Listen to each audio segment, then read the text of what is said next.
ఏదో ఒక దుష్ట శక్తి సకు రూపంలో వచ్చి తనని దోషం చేస్తోంది. ఈ భయంకరమైన నేరాల్ని అచ్చు సకులో కనిపించే ఇంకో సకు చేస్తోంది.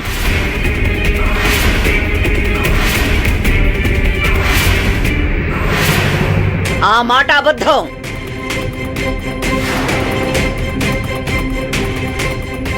అసలు సక్కు నకిలీ సక్కు అంటూ ఎవరూ లేరు.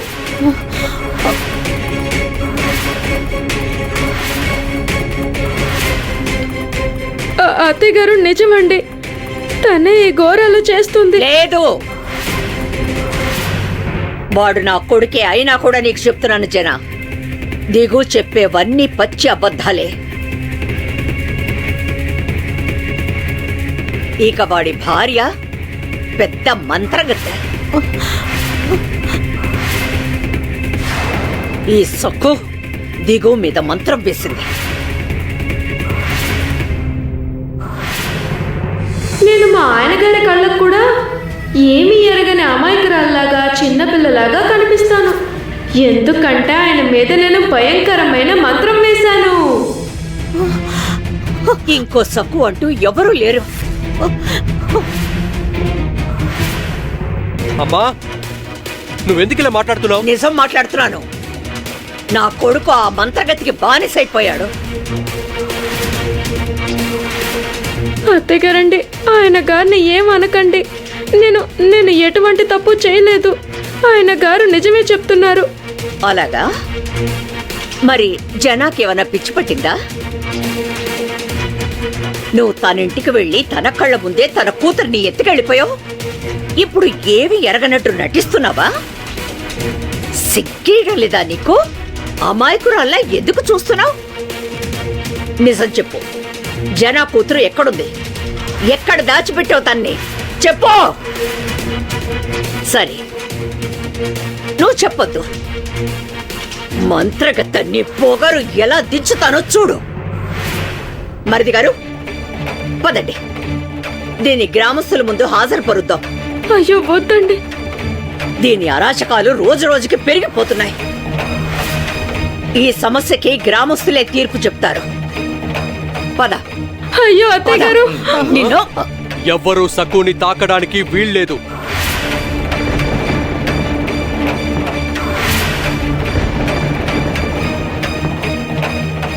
సకుని అవమానించడానికి, తనని దండించడానికి నువ్వు ఎన్నోసార్లు ఎన్నో ప్రయత్నాలు చేశావు. నాకు తెలియదనుకుంటున్నావా? లేదంటే నేను దద్దమ్మనా? కానీ ఇకపై అలా జరగనివ్వను. నేను నా కళ్ళారా చూశాను. సకు చెప్పేది నిజమే. నకిలీ సకు ఉంది, తనే ఇదంతా చేస్తోంది. ఈ సకు నిర్దోషైనప్పుడు తనకెందుకు శిక్ష? చూడు జనాక, నీ శివాణిని వెతకడానికి నేను నీకు సాయం చేస్తాను. కానీ నీ శివాణిని సక్కు తీసుకువెళ్ళిందని ఈలోపు నువ్వు ప్రచారం చేసి నా సక్కు మీద అసత్య ఆరోపణలు చేయకు.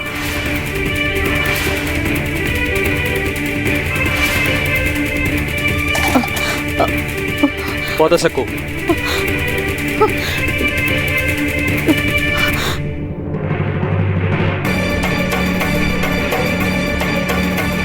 జనా, వాడి చెప్తే నువ్వెందుకు ఊరుకున్నావు? ఇది నీ కన్న కూతురి జీవన్మరణ సమస్య. నువ్వు వెంటనే పాటిల్ని కలు, గ్రామస్తుల్ని పిలు. మా ఇంట్లో జరిగే తతంగాన్ని చూస్తున్నావు కదా. దిగో పూర్తిగా దానికి దాసుడైపోయాడు.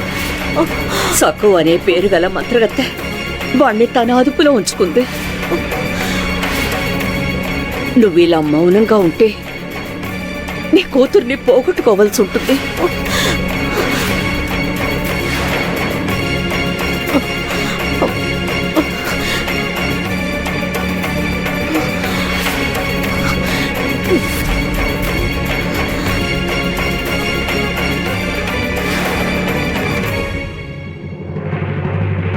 ఏవండి, నాకు చాలా భయం వేస్తుందండి.